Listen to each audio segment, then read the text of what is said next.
નમસ્કાર વિદ્યાર્થી મિત્રો, કેમ છો તમે બધા? આશા રાખું છું કે બધા બરાબર હશો અને બધા ઘરે બેઠે બેઠે ઓનલાઈન અભ્યાસ પણ કરતા હશો. વિદ્યાર્થી મિત્રો, જેમ તમને ખબર છે કે આપણે છેલ્લા 3-4 વિડિયો લેક્ચર્સથી ધોરણ 9 મેથેમેટિક્સ ગણિત સાથે ભણીએ છીએ. આ સબ્જેક્ટ તમને ખબર જ છે કે વધારે પ્રેક્ટિસ માંગી લે એવો છે. અને મેં તમને પહેલા દિવસે કીધું હતું કે હવે 10મા ધોરણનો મોટા ભાગનો પાયો 9મા ધોરણમાં છે. એટલે 9મા ધોરણમાં જેટલા સિરિયસ રહીને અભ્યાસ કરશો એટલું 10મા ધોરણમાં ફાયદો થશે. અને 10માનો રિઝલ્ટ તો હંમેશા લાઈફ ટાઈમ માટે સાચવી રખાતો હોય છે. એટલે અહીંયાથી પાયાની શરૂઆત થાય છે. જેમ કોઈ મકાનને મોટું બંગલો બનાવવો હોય તો 1.5-2 વર્ષનો સમય લાગે છે.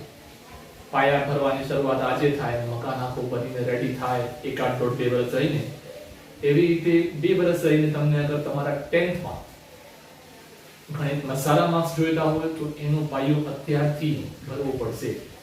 આ ચેપ્ટર્સ જે 9thમાં છે એ અત્યારથી શીખવા પડશે. ત્યારે જઈને 10મા ધોરણમાં ગણિતમાં સારા માર્ક્સ આવશે. તો આ સિરિયસનેસ હું તમને હંમેશા યાદ કરાવતો રહીશ અને તમે પણ હંમેશા આ જ સિરિયસનેસથી ભણતા રહેજો. જેટલું કામ કરાવવામાં આવે અહીંયા વિડિયો લેક્ચરમાં એને બરાબર ધ્યાનથી કરવું, સમજવું અને એના ઉપર થઈ શકે એટલી પ્રેક્ટિસ કરવી. પ્રેક્ટિસ જ એકમાત્ર ઉપાય છે મેથ્સમાં સારા માર્ક્સ લાવવાનો. ઓકે, ચાલો આજના આપણે વિડિયો લેક્ચરને આગળ વધારીએ. હા, એક વાત ફરી પાછી યાદ કરાવી દઉં, જો તમે હજી ના કર્યું હોય તો. હંમેશા તમને હું કહું છું, જ્યારે પણ આ વિડિયો લેક્ચર તમે જોતા હો ત્યારે પોતાને એકવાર પૂછજો, તમે આ સ્કૂલની જે આપણી YouTube ચેનલ છે એને લાઈક અને સબસ્ક્રાઇબ કરી છે કે નહીં. જો તમે આપણી ચેનલને સબસ્ક્રાઇબ ના કરી હોય તો હજી પણ કરી લેજો, આજે જ કરી લેજો. આ વિડિયોને અહીં જ પોઝ કરી સબસ્ક્રાઇબ નું બટન પ્રેસ કરજો, જેથી આપણી જે આ સ્કૂલની ચેનલ છે એ વધારે ને વધારે બાળકો સુધી પહોંચી શકે અને તમને પણ એના રેગ્યુલર વિડિયોઝ મળતા રહે. તો સબસ્ક્રાઇબ કરવાનું અને શેર કરવાનું બિલકુલ ના ભૂલજો. ઓકે, ચલો આજના વિડિયો લેક્ચરને આગળ વધારીએ આપણે. ગયા વિડિયો લેક્ચરમાં તમને યાદ હોય તો બીજો ટોપિક આપણે આ ચેપ્ટરનો ચાલુ કર્યો છે, જેનું નામ છે અસમય સંખ્યાઓ. પહેલો ટોપિક, પહેલી એક્સરસાઇઝ, પહેલો સ્વાધ્યાય સમય સંખ્યાઓ વિશે હતો. બીજો જે આ ભાગ છે આ ચેપ્ટરનો એ છે અસમય સંખ્યાઓ વિશે. તમને યાદ હોય તો ગયા વિડિયો લેક્ચરમાં આપણે અસમય સંખ્યાઓ નું સંખ્યા રેખા ઉપર કેમ નિરૂપણ કરવું તે સમજ્યું હતું. તો એ જ ટોપિક હજી આપણો આગળ વધારવાનો બાકી છે. તમને ગયો વિડિયો લેક્ચર યાદ હોય તો મેં કીધું હતું કે આપણે વર્ગમૂળમાં 2, વર્ગમૂળમાં 3, વર્ગમૂળમાં 5 આ પ્રકારની જે અસમય સંખ્યાઓ છે એમને આપણે સમય રેખા ઉપર સંખ્યા રેખા જે છે એના ઉપર દર્શાવશું. એમાંથી તમને ખ્યાલ હોય તો આ આપણે કરી દીધું હતું વર્ગમૂળમાં 2. આ અત્યારે કરશું અને આ પણ અત્યારે કરશું.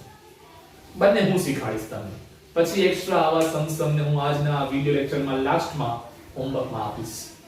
તમે આ વર્ગમૂળમાં 2 કદાચ ગયા વિડિયો લેક્ચરમાં જોયું હોય, થોડું ભૂલી ગયા હો તો યાદ પણ આવી જશે. આ બનાવવા માટે તમને ખબર હશે પાયથાગોરસનું પ્રમેય એનો ઉપયોગ થતો હોય છે. પાયથાગોરસનું પ્રમેય શું કહેતું હતું કે કાટકોણ ત્રિકોણમાં, રાઈટ એંગલ ટ્રાયેંગલમાં જો કોઈ બે સાઈડ તમને ખબર હોય તો ત્રીજી સાઈડ મળી જાય એના માટેનો નિયમ જે છે એને પાયથાગોરસ પ્રમેય કહેવામાં આવે છે. એ નિયમ શું કહેતો હતો? કર્ણનો વર્ગ એ બાકીની બે બાજુઓના વર્ગોના સરવાળા બરાબર થાય. આ પાયથાગોરસનું પ્રમેય એનું વિધાન હતું. તો આ વિધાનનો ઉપયોગ કરીને બે બાજુ આપી હોય, ત્રીજી બાજુ શોધી શકાય. તો આ પ્રમેયનો ઉપયોગ અહીં થતો હોય છે, તમને યાદ હશે. યાદ ન હોય તો ફરી પાછો જ્યારે આપણે આ વિડિયો લેક્ચર કરીએ છીએ ત્યારે તમને યાદ આવી જશે. તો ચાલો શરૂઆત કરીએ. સૌથી પહેલા આપણે કરશું ઉદાહરણ નંબર 4. ઉદાહરણ નંબર 3 ગયા વખતે કર્યું હતું. ઓમ તો ઉદાહરણ કદાચ તમને હું પ્રેક્ટિસમાં આપી શકું, પણ ઉદાહરણ તમને પ્રેક્ટિસમાં આપી દઉં આ ટોપિક માટે તો સ્વાધ્યાયમાં એક જ છે, વર્ગમૂળમાં 5. વર્ગમૂળમાં 5 શીખવાડવું હોય તો પહેલે વર્ગમૂળમાં 2 અને વર્ગમૂળમાં 3 શીખવાડવું જોઈએ, પછી વર્ગમૂળમાં 5 હોમવર્કમાં આપી શકાય. એટલા માટે ઉદાહરણ 3 કરાવ્યું હતું ગયા વખતે, અત્યારે ઉદાહરણ 4 કરીએ છીએ. અને આ ઉદાહરણ 4 પૂરું થઈ જાય એટલે પછી આપણે સ્વાધ્યાય લેશું. એમાં બીજો અથવા ત્રીજો પ્રશ્ન છે આ વર્ગમૂળમાં 5, તો એને પણ આપણે કરશું. ઓકે, તો ચાલો શરૂઆત કરીએ. તમને યાદ હશે મેં તમને કીધું હતું આવી સંખ્યા રેખા વાળો સમ આવે, ક્વેશ્ચન લખી નાખું છું અહીંયા. વર્ગમૂળમાં 3 ને સંખ્યા રેખા પર દર્શાવો. વર્ગમૂળમાં 3 ને સંખ્યા રેખા પર દર્શાવો. તો તમને ખબર હશે મેં તમને કીધું હતું કે સૌથી પહેલો સ્ટેપ શું છે? સંખ્યા રેખા દોરી નાખવી. તો મેં આ એક રેખા દોરી નાખી. હવે એના ઉપર સંખ્યાઓ લખી નાખું છું એટલે સંખ્યા રેખા થઈ જશે. સંખ્યાઓ ક્યાંથી લખવાનું શરૂ કરીશ? મેં તમને કીધું હતું ગયા વખતે અહીંયા આપણે ઋણ સંખ્યાઓ, નેગેટિવ નંબરની જરૂર નથી. એટલે ખાલી દેખાડવા પૂરતું એકાદો લખવું તો લખવાનું, બાકી વધારે લખવાની જરૂર નથી અહીંયા. તો અહીંયા -1 લખ્યું, અહીંયા 1, અહીંયા 2, આ 3, આ 4, બસ ઘણા આટલા તો એના પહેલા આવી જશે. એ પણ તમને ખબર હશે હું તમને ગયા વખતે કહેતો હતો કે તમે આ 1 2 3 4 નંબર જે છે એની વચ્ચેનું અંતર સેન્ટીમીટરમાં પણ રાખી શકો છો અને તમે એની વચ્ચેનું અંતર ઇંચમાં પણ રાખી શકો છો. પછી મેં તમને એ સલાહ આપી હતી કે તમે ઇંચમાં જ રાખજો, કેમ કે સેન્ટીમીટરમાં રાખશો તો બહુ નાનકડો ડિસ્ટન્સ હશે, અંતર હશે બંને વચ્ચેનું. એના કારણે શું થશે કે તમારી જે રચના જે છે એ બરાબર ડ્રો નહીં થાય, બનશે નહીં. પરિકરથી તમે જે બનાવશો એ બહુ નાનો વચ્ચે અંતર હશે તો બરાબર બનશે નહીં. એટલા માટે સ્કેલને આપણે ઊંધી કરી, તમને ખબર છે ને સ્કેલની બંને બાજુ સંખ્યાઓ હોય. સ્કેલની એક બાજુ 1 થી કરીને 15 સુધી હોય અને સ્કેલની બીજી બાજુ જોવો તો 1 થી કરીને 6 સુધી હોય. તો આ 1 થી કરીને 6 એમાં તમે જોશો તો આ 0 1 2 3 4 5 અને 6, તો એના વચ્ચે અંતર વધારે છે કેમ કે ઇંચ મોટો હોય સેન્ટીમીટર કરતા, એટલે ઇંચ વાળું રાખવાનું અહીંયા. બરાબર? તો આવી રીતે મેં સંખ્યા રેખા ઉપર નંબર લખી નાખ્યા બધા. હવે એક સૌથી મહત્વનું કામ કરવાનું હતું જે મેં તમને કીધું હતું પાયથાગોરસ પ્રમેય વાળું. એના પહેલા કે તમે અહીંયા રાઉન્ડર તમારું પરિકર ઉપાડો ને કંઈ બનાવો, કંઈક વિચારવાનું હોય છે. એ શું વિચારવાનું હોય છે કે મને લઈ આવવું છે વર્ગમૂળમાં 3.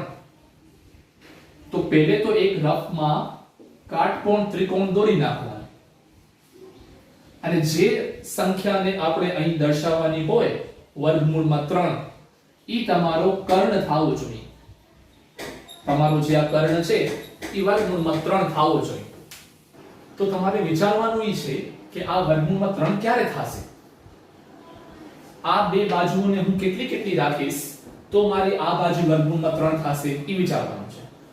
તો રેન્ડમલી ટ્રાય કરવાની હું, જેમ કે આ બાજુને હું 1 રાખું, આ બાજુને પણ હું 1 રાખું, તો આનો વર્ગ કેટલો થાય? 1. આનો પણ 1, 1 + 1 2, તો આ તો વર્ગમૂળમાં 2 આવે. આપણે વર્ગમૂળમાં 2 તો નથી લઈ આવું. હું આને 1 રાખું અને આને 2 રાખું, તો 1 નો વર્ગ થશે 1, 2 નો 4, તો 4 ને 1 5 થઈ જશે, તો આ વર્ગમૂળમાં 5 થઈ જશે. 1 અને 1 રાખ્યા તો વર્ગમૂળમાં 2 આવતું હતું, 1 અને 2 કર્યું તો વર્ગમૂળમાં 5 થઈ જતું. હવે જેમ જેમ કોમ્બિનેશન વધારતા જાશો એમ તો વધતો જશે. જેમ કે આ 2 રાખો ને આ 3 રાખો તો ઘણો વધારે થઈ જશે. 3 નો વર્ગ 9, 2 નો વર્ગ 4, 9 નો 4 13, તો આ વર્ગમૂળમાં 13 આવી જશે. તો વર્ગમૂળમાં 3 કેમ આવશે? તો એના માટે આવું કરવું પડશે. વર્ગમૂળમાં 3 માટે આવું કરવું પડશે. આ બંનેમાંથી કોઈ એકને 1 રાખવાનું અને બીજાને વર્ગમૂળમાં 2 રાખવાનું. હવે તમે વિચારો વર્ગમૂળમાં 2 નો વર્ગ કેટલો થાય? વર્ગમૂળમાં 2 નો વર્ગ ખાલી 2 થાય. કેવી રીતે? વર્ગમૂળમાં 2 નો વર્ગ એટલે વર્ગમૂળમાં 2 ગુણ્યા વર્ગમૂળમાં 2 એટલે વર્ગમૂળમાં 4 અને વર્ગમૂળમાં 4 એટલે કેટલો જવાબ આવે? 2. એટલે વર્ગમૂળનો 2 નો વર્ગ કરશો તો એ થશે 2 અને 1 નો વર્ગ કરશો થશે 1, તો 2 + 1 3, તો આવી ગયો આ વર્ગમૂળમાં 3. તો ખબર પડી કે જો તમને અહીં વર્ગમૂળમાં 3 લઈ આવવું હોય જે પ્રશ્નમાં પૂછ્યું છે તો એક બાજુ 1 રાખવી પડે અને બીજી બાજુ વર્ગમૂળમાં 2 રાખવી પડે તો આ બની શકે. જેમ કે ગયા દાખલામાં આપણે ગયા ઉદાહરણમાં આ 1 રાખી હતી અને આ 1 રાખી હતી તો વર્ગમૂળમાં 2 બન્યું હતું. હવે વર્ગમૂળમાં 3 માટે અહીંયા 1 જોઈશે અને અહીંયા વર્ગમૂળમાં 2 જોઈશે. હવે પ્રોબ્લેમ એ છે કે આ આવી જવા માટે આ બંને રાખવું હોય તો આ બાજુ તો સ્કેલ થી એટલે કે ફૂટ પટ્ટીથી એક માપી શકાય છે, પણ ફૂટ પટ્ટીથી આ વર્ગમૂળમાં 2 રાખવું, હું તમને એમ કહું કે ફૂટ પટ્ટીથી 1 ઇંચ દોરો તો તમે જોઈ શકો ને આ રહ્યું 1 ઇંચ, પણ હું તમને એમ કહું કે ફૂટ પટ્ટીથી વર્ગમૂળમાં 2 ઇંચ અથવા સેન્ટીમીટર દોરો તો તમે કેમ દોરી શકો ફૂટ પટ્ટીથી વર્ગમૂળમાં 2? એટલે આ તો ફૂટ પટ્ટીથી રહી શકશે પણ આ ફૂટ પટ્ટીથી નહીં રહી શકે. તો એનો મતલબ એ થયો કે પહેલે તમને આને અલગથી બનાવવું પડશે વર્ગમૂળમાં 2 ને, પછી સાથે આ 1 રાખશો ત્યારે આ બનશે. મતલબ આ પ્રશ્ન કરવું હોય વર્ગમૂળમાં 3 વાળો તો પહેલો ઉદાહરણ જે હતો ઉદાહરણ નંબર 3 જેમાં વર્ગમૂળમાં 2 બનાવ્યું હતું એ આખો એમને બનાવવો પડશે અને એ બની જાય પછી એમાં આગળ વધાશે. તો ફરી પાછો હું ઉદાહરણ નંબર જે બનાવ્યું હતું 3 માં એ ફરી પાછો બનાવું છું વર્ગમૂળમાં 2. તો વર્ગમૂળમાં 2 બનાવવા માટે શું કરવાનું હતું? અહીંયા 1 ઇંચ રાખવાનું હતું, તમને યાદ હોય તો આને ઘાટો કરતા હતા આ 1 ઇંચ બરાબર, નીચે 1 અને ઉપર 1 રાખવાનું હતું. તો ઉપર 1 કેવી રીતે રાખતા હતા? ઉપર 1 અહીંયા રાખતા હતા આ 1 ઇંચ, આ પણ 1 અને આ પણ 1, આટલું 1 ઇંચ અને આ પણ 1 ઇંચ, બંને 1 ઇંચ રાખતા હતા. પછી આને ફૂટ પટ્ટીથી જોઈન કરતા હતા તો આ જે બનતું હતું ઈ વર્ગમૂળમાં 2 બનતો હતો.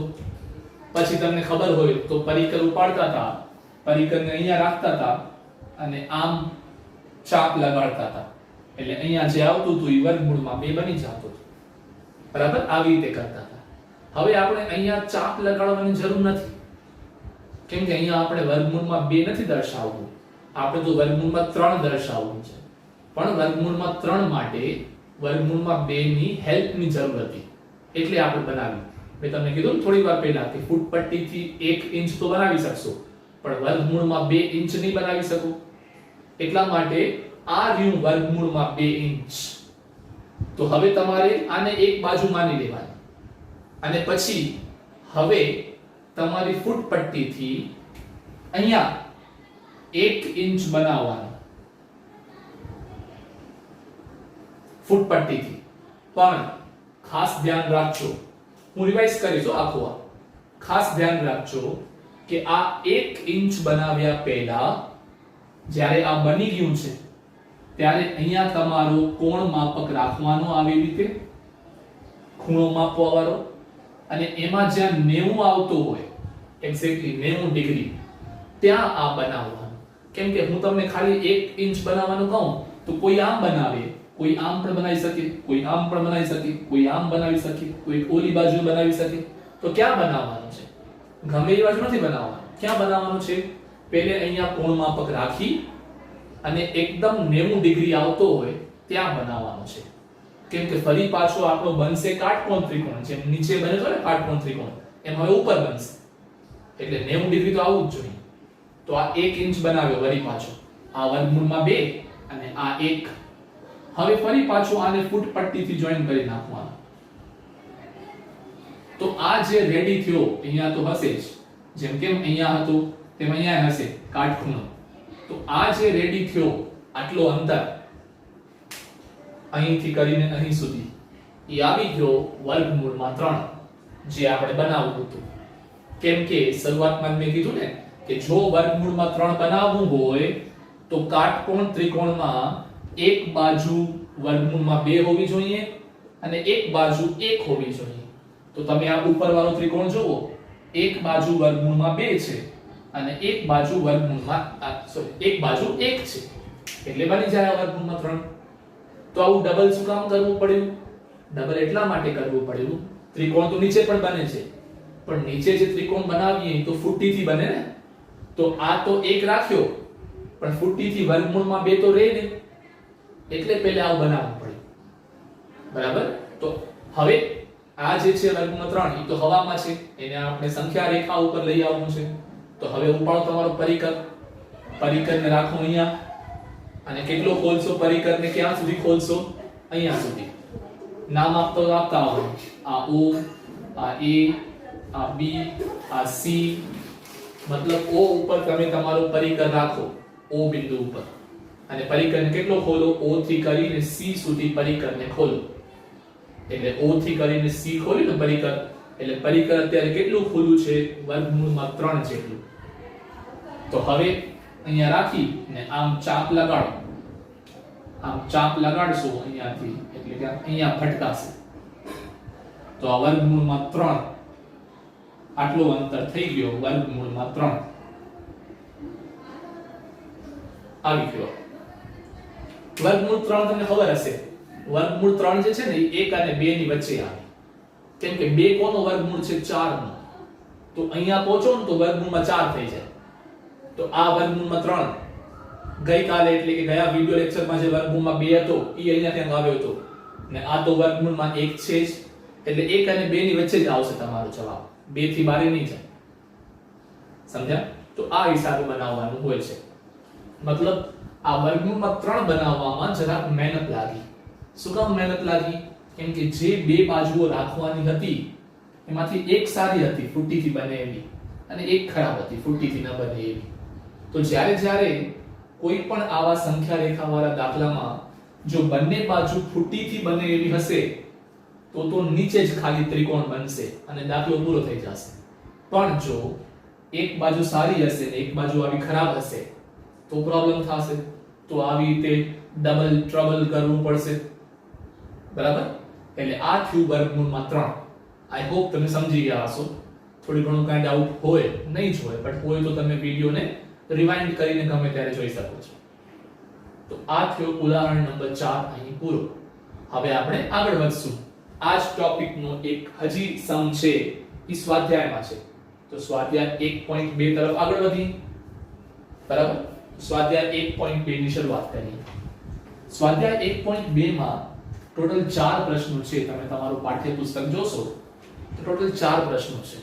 એ 4 પ્રશ્નોમાંથી પ્રશ્ન નંબર 4 જે છે, પ્રશ્ન નંબર 4 એ તમારે કરવાની જરૂર નથી, પ્રવૃત્તિ છે. કોઈ દાખલો કે કોઈ કન્સેપ્ટ નથી, પ્રવૃત્તિ છે. એટલે એને કરવાની જરૂર નથી. 1, 2 અને 3 જ કરવાના છે. તો 1, 2 અને 3 માંથી સૌથી પહેલા હું શરૂઆત કરું છું નંબર 3 થી, કેમ કે એ આવો સંખ્યા રેખાવાળો દાખલો છે એટલે સાથે સાથે થઈ જાય. અને પછી 1 અને 2 જે પ્રશ્ન છે એ તો ખરા ખોટા અથવા પ્રશ્નનો ઉત્તર આપો એ પ્રકારના છે, તો એને પછી લઈએ. તો પહેલા પ્રશ્ન નંબર 3 ને લઈએ. પ્રશ્ન નંબર 3. પ્રશ્ન નંબર 3 એમ કહે છે વર્ગમૂળમાં 5 ને સંખ્યા રેખા પર કેવી રીતે બતાવી શકાય તે દર્શાવો. ખાલી વાક્ય લાંબુ કરી નાખ્યું. કરવાનું તો ઈ જ છે, વર્ગમૂળમાં 5 ને સંખ્યા રેખા ઉપર બનાવવાનું છે. તો હાલો ત્રીજી વાર આ પ્રોસેસ રિપીટ કરું છું. હવે કદાચ તમને યાદ રહી ગયું હશે. સૌથી પહેલો સ્ટેપ કયો હોય? સૌથી પહેલો સ્ટેપ સંખ્યા રેખા બનાવી નાખવાની. તો અહીંયા ડ્રો કરું છું સંખ્યા રેખા. આ સંખ્યા રેખા, ખાલી રેખા બનાવી નાખી. હવે એના ઉપર સંખ્યાઓ લખો. તો અહીં 0 -1, અહીંયા 1 2 3 4, ઘણું આટલું હતું. કેમ કે 4 તો વર્ગમૂળમાં 16 એટલે 4 થાય. આપણે ક્યાં વર્ગમૂળમાં 16 પહોંચવું છે? આપણે તો ખાલી વર્ગમૂળમાં 5 પહોંચવું છે. બરાબર? તો આ સંખ્યા રેખા બનાવી નાખી. આ પહેલો સ્ટેપ. બીજો સ્ટેપ શું હોય? બોલો, કાટકોણ ત્રિકોણ રફમાં બનાવવી અને વિચારવું. તો ત્રીજી વાર આ પ્રોસેસ શીખવાડું છું. 2 દાખલામાં શીખવાડી ચૂક્યો છું, ત્રીજી વાર આ દાખલામાં શીખવાડું છું. કેવી રીતે કરશો? એક રફ પાનામાં તમારામાં એક કાટકોણ ત્રિકોણ બનાવી નાખવાનું. અને તમારે શું લઈ આવવું છે વિચારવાનું. કઈ સંખ્યા રેખા ઉપર દર્શાવવું તમારે વર્ગમૂળમાં 5 ને? તો આ બાજુ તમારી વર્ગમૂળમાં 5 થવી જોઈએ. કાટકોણ ત્રિકોણનો જે કર્ણ હોય ઈ તમારો વર્ગમૂળમાં 5 આવવું જોઈએ, જે તમને બનાવવું છે. હવે વિચારવાનું શું હોય કે આ વર્ગમૂળમાં 5 ક્યારે આવશે? આ બાજુ શું રાખીશ તો આવશે, અને આ બાજુ શું રાખીશ તો આવશે.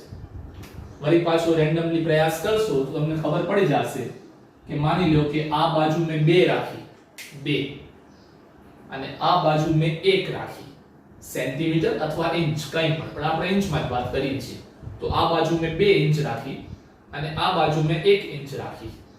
તો 2 નો વર્ગ કેટલો થાય 4 અને 1 નો વર્ગ કેટલો થાય 1. 4 + 1 5 આવી ગયું વર્ગમૂળમાં 5.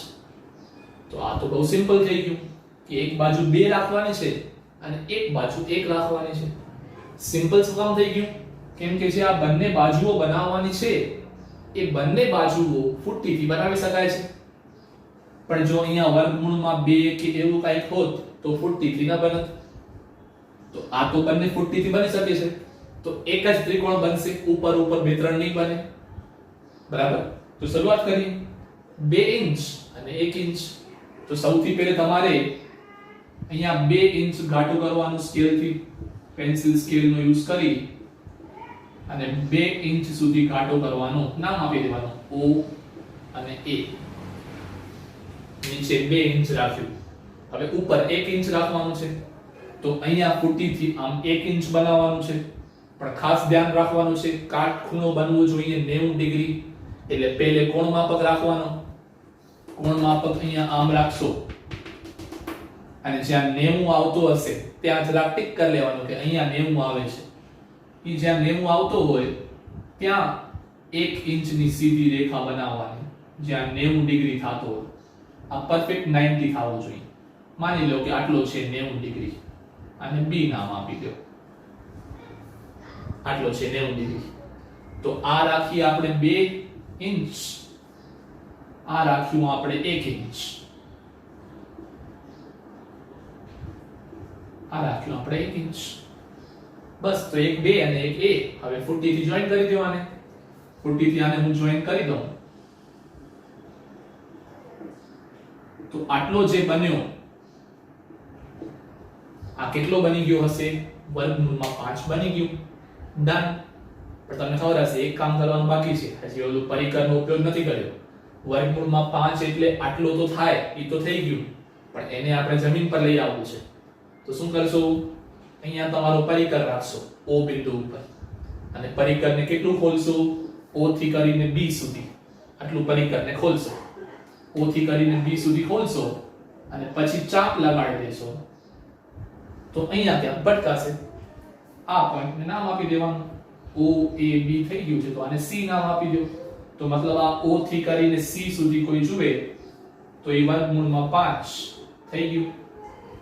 O થી કરીને C સુધી એટલે આટલો ડિસ્ટન્સ જે છે એ વર્ગમૂળમાં 5 થઈ ગયું. એ સંખ્યા રેખા ઉપર 2 પછી આવશે. કેમ કે 2 એટલે વર્ગમૂળમાં 4 તો વર્ગમૂળમાં 4 પછી વર્ગમૂળમાં 5 આવશે એટલે 2 પછી આવશે. તો આ સિમ્પલ નીકળ્યો કેમ કે આ બંને બાજુ ફૂટીથી બનાવી શકાય એમ હતી. બરાબર? તો આ થઈ ગયો પ્રશ્ન નંબર 3 પૂરો. તો મેં તમને આવા પ્રકારના 3 દાખલા શીખવાડ્યા. ઉદાહરણ નંબર 3, ઉદાહરણ નંબર 4 અને સાથે સાથે સ્વાધ્યાયનો આ ત્રીજો પ્રશ્ન. એના પહેલાથી આપણે સ્વાધ્યાયના 2 પ્રશ્નો તરફ આગળ વધીએ છીએ. હું તમને એક હોમવર્ક આપી દઉં. એ હોમવર્ક શું હશે? આ જ પ્રકારની સંખ્યા રેખાઓ જે પાઠ્યપુસ્તકમાં નથી આપી.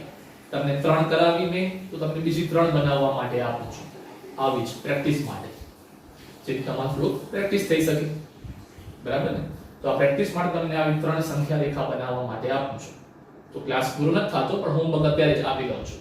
તો જ્યારે તમે આ વિડિયો જોતા હો ત્યારે નોટ ડાઉન કરી લેજો. થોડી હિન્ટ આપી દઉં છું સાથે સાથે એટલે બનાવવામાં વાંધો ના આવે. તો હોમવર્ક અહીંયા હું લખી નાખું છું કે આજનો હોમવર્ક શું છે.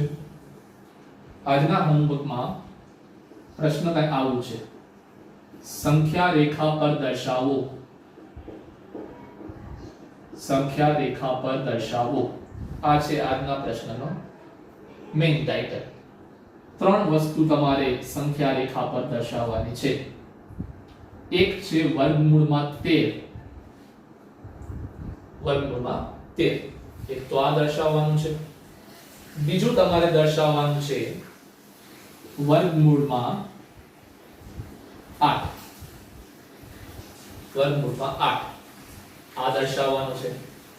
થોડું તમને આપતો આવું તો વિચારતા આવશો કે વર્ગમૂળમાં 8 કેમ બનતું હશે, કઈ બે બાજુઓ શું રાખીએ આપણે તો વર્ગમૂળમાં 8 બનતું હશે. અને ત્રીજો આપું છું તમને હું વર્ગમૂળમાં 10. આ તમારે 3 સંખ્યા રેખાઓ પર દર્શાવવાના છે. થોડી થોડી હિન્ટ આપી દઉં સાથે, એટલે તમે જ્યારે બનાવતા હો ત્યારે તમને વાંધો ના આવે. એ હિન્ટ શું હશે? સૌથી પહેલા તો તમે ઓબ્વિયસલી કોઈ પણ દાખલો શરૂ કરશો તો પહેલા તો સંખ્યા રેખા બનાવશો. આ સંખ્યા રેખા બની જાય પછી તમે શું વિચારશો? કાટકોણ ત્રિકોણમાં કઈ બાજુ કેટલી રાખવી? પહેલા દાખલાની વાત કરીએ, જે છે વર્ગમૂળમાં 13, ઈ બનાવવું હોય તો બે બાજુ કેટલી કેટલી રાખવી પડશે તમને હું કહી દઉં છું, જેથી તમારા માટે થોડું સિમ્પલ થાય. એના માટે બે બાજુઓ રાખવી પડશે.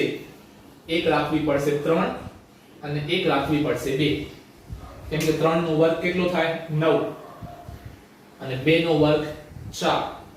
9 ને 4 13, તો બની જાય આ વર્ગમૂળમાં 13. ખતમ. મતલબ આ 3 રાખવાનું અહીંયા નીચે અને ઉપર રાખવાનું 2. તો આ તો સિમ્પલ થશે. આના જેવું ફૂટીથી જ બની જશે. 3 એ ફૂટીથી બની જાય અને 2 પણ ફૂટીથી બની જાય. એટલે આ સિમ્પલ રહેશે. બરાબર. પછી બીજો છે વર્ગમૂળમાં 8. વર્ગમૂળમાં 8 બનાવવું હોય તો બંને તમારે 2 અને 2 રાખવું પડશે. કેમ કે આ 2 નો વર્ગ 4, અહીંયા પણ 2 નો વર્ગ 4, 4 ને 4 8, તો થઈ ગયું વર્ગમૂળમાં 8. તો આ પણ સાવ સહેલો, ફૂટીથી બની જશે. અહીંયા 2 રાખવાનું, પછી 90 ડિગ્રી ગણીને અહીંયા 2 રાખવાનું, ફૂટીથી જોઈન કરી દેવાનું, ખતમ થઈ ગયું. પરિકરથી આવી ચાપ મારી દેવાનું. આ જે ત્રીજો છે વર્ગમૂળમાં 10, એના માટે તમારે જરાક વિચારવું પડશે. કે એના માટે પણ નહીં વિચારવું પડે? એના માટે પણ નહીં વિચારવું પડે. એના માટે એટલે નહીં વિચારવું પડે કેમ કે અહીંયા રાખશો તમે 3. 3 નો વર્ગ થાય 9. 3 નો વર્ગ થાય 9. સાથે સાથે બીજી બાજુ રાખશો 1, તો 9 ને 1 10, તો આવી ગયું વર્ગમૂળમાં 10. બરાબર. એટલે આ બહુ સિમ્પલ રીતે બની શકશે. આઈ હોપ તમે સમજતા હશો હું શું કહેવા માંગુ છું. કેમ કે આ બહુ સિમ્પલ सम्स છે, તમે આરામથી કરી શકો. તો આ છે તમારા આજના આ 3 સંખ્યા રેખાના દાખલાના હોમવર્ક. બરાબર. તો આ 3 ખાસ કરજો. હવે નાના બે પ્રશ્નો છે તો એ આપણે સાથે લઈ લઈએ, જેથી આપણો ટોપિક પૂરો થઈ જાય. બહુ સિમ્પલ બે ક્વેશ્ચન્સ છે, તો એના ઉપર આપણે ચર્ચા કરીએ. એ બે પ્રશ્નો કંઈક આવા છે. સૌથી પહેલા પ્રશ્ન નંબર 1. પ્રશ્ન નંબર 1 કે છે નીચેના વિધાનો સત્ય છે કે અસત્ય છે તે જણાવો. ખરા ખોટા, ટ્રુ ફોલ્સ. ખરા છે કે ખોટા છે તે જણાવવાનું છે. નીચે આપેલા વાક્યો ખરા છે કે ખોટા તે જણાવવાનું છે. ઓકે, તો શરૂઆત કરી. નંબર 1. નંબર 1 એમ પૂછે છે કે દરેક અસમય સંખ્યા એ વાસ્તવિક સંખ્યા છે. દરેક અસમય સંખ્યા એ વાસ્તવિક સંખ્યા છે. આ પ્રશ્ન સાચું છે, મતલબ આ વિધાન સાચું છે કે ખોટું છે? દરેક અસમય સંખ્યા, આ વિધાન સાચું છે. આનો હું આન્સર લખું તો આમાં આવશે સત્ય.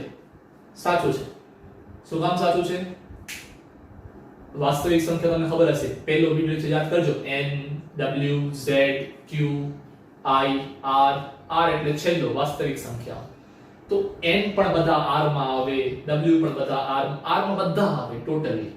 પ્રાકૃતિક, પૂર્ણ, પૂર્ણાંક, સમય, અસમય બધા r માં આવી જાય. એટલે એ બધાને વાસ્તવિક સંખ્યાઓ તો કહેવાય જ.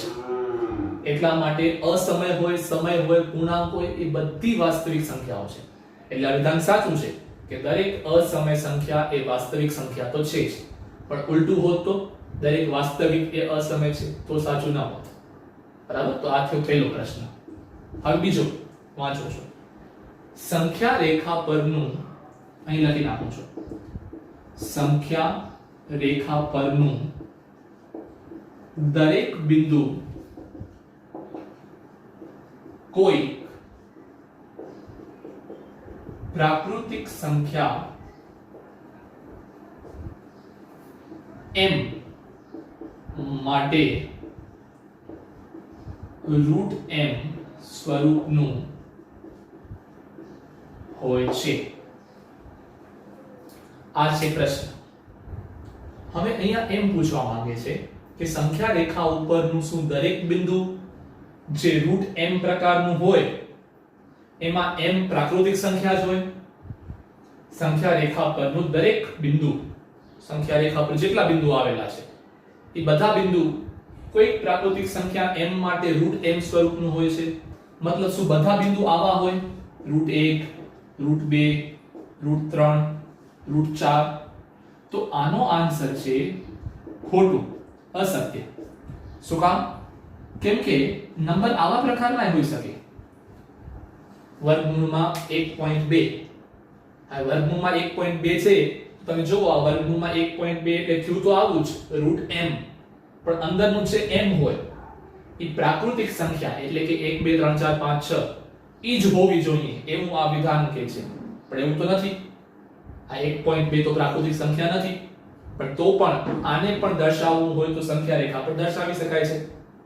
એટલા માટે આ વિધાન ખોટું છે કે સંખ્યા રેખા ઉપર દરેક નંબર જે આ પ્રકારનું હોય એમાં m પ્રાકૃતિક સંખ્યા જ હોય જરૂરી નથી. પ્રાકૃતિક ન હોય, આવી દશાંશ ચિહ્ન વાળી સંખ્યા હોય તો એ પણ સંખ્યા રેખા પર દર્શાવી શકાય છે. એટલે આ સેકન્ડ સ્ટેટમેન્ટ, સેકન્ડ વિધાન ખોટું છે. બરાબર. હજી એક છે આમાં થર્ડ વન. ટોટલ 3 છે આની અંદર. તો હાલો ત્રીજો વાંચી કે ત્રીજો પ્રશ્ન આમાં શું પૂછે છે. ત્રીજો એમ પૂછે છે, જેનો કદાચ મેં ઉત્તર આપી દીધો. આ પેલું જે હતું ને એનો ઉલટો, કે દરેક વાસ્તવિક સંખ્યા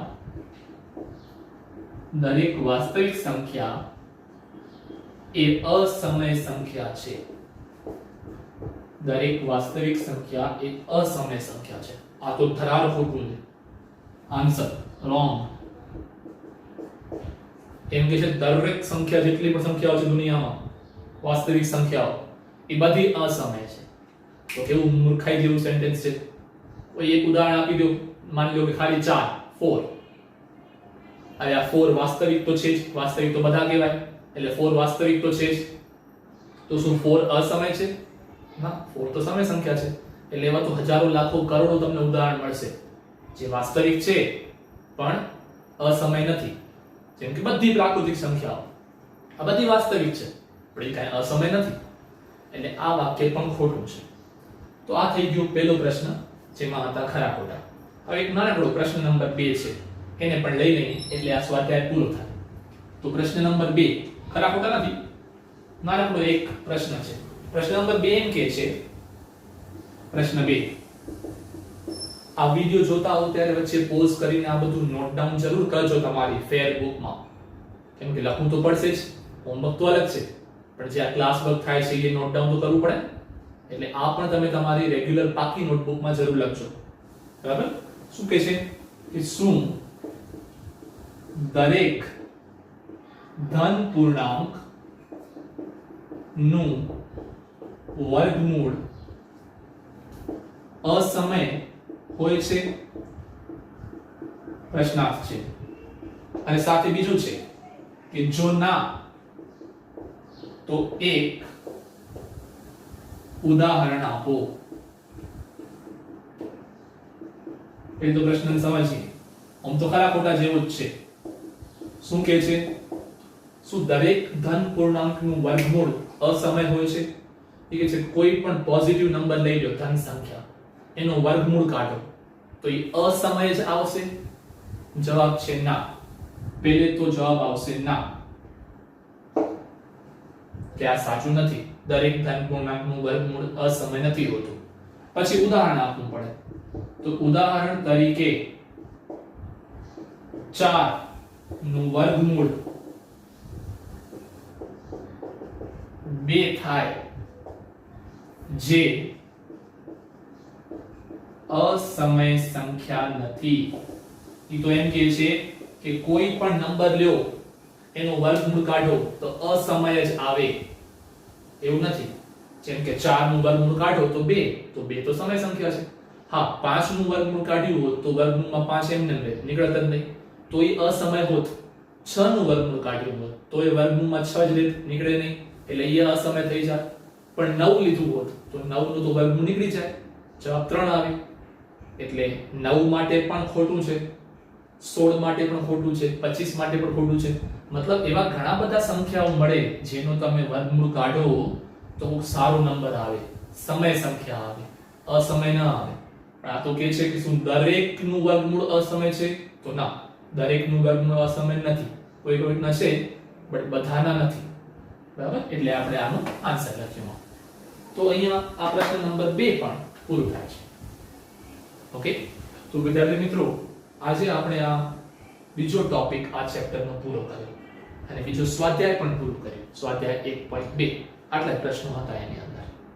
નેક્સ્ટ ટાઈમ જ્યારે આપણે નેક્સ્ટ વિડિયો લેક્ચરમાં મળશું ફરી એકવાર, ત્યારે આપણે વળી પાછો એક નવો ટોપિક ચાલુ કરશું, જેના ઉપર એક નવી એક્સરસાઇઝ એટલે કે સ્વાધ્યાય 1.3 આવશે. બરાબર? તો એ નેક્સ્ટ ટાઈમ મળશું ત્યારે કરશું, બીકોઝ આજનો ટાઈમ ઓલમોસ્ટ પૂરો થઈ ગયો છે. તો આજના સેશનને અહીંયા આપણે પૂરું કરીએ છીએ. ઉમ્મીદ રાખું છું, આશા રાખું છું કે તમે તમારું હોમવર્ક જે અહીંયા મેં લખ્યો છે એ નોંધી લીધું હશે. હોમવર્ક તમે તમારી હોમવર્ક માટે એક અલગ નાનકડી નોટબુક બનાવી લેજો, 100 પાનાની. એમાં રોજનું હોમવર્ક કરતા આવજો. બરાબર? તો એ હોમવર્કની બુકમાં તમે હોમવર્ક કરતા આવજો. અહીંયા જે ભણાવવામાં આવે એની તમારી પાકી ક્લાસ વર્ક બુક જે હોય એમાં લખતા આવજો. એટલે એ રીતે બંને સાથે સાથે ચાલતું રહેશે. ઓકે, તો બસ આજના સેશનને પૂરું કરી નેક્સ્ટ ટાઈમ મળશું ત્યારે આગળ વધશું. ત્યાં સુધી પોતાનું ધ્યાન રાખજો. હા, હજી પણ યાદ રાખજો, કોરોના વાયરસ જેવું નથી, એટલે સ્ટે હોમ, સ્ટે સેફ. આ વસ્તુનું ખાસ ધ્યાન રાખજો. અને સ્કૂલ આવવાની ઘણી વાર છે, ત્યાં સુધી તમે આવી જ રીતે ઓનલાઈન ભણતા રહો. Thank you.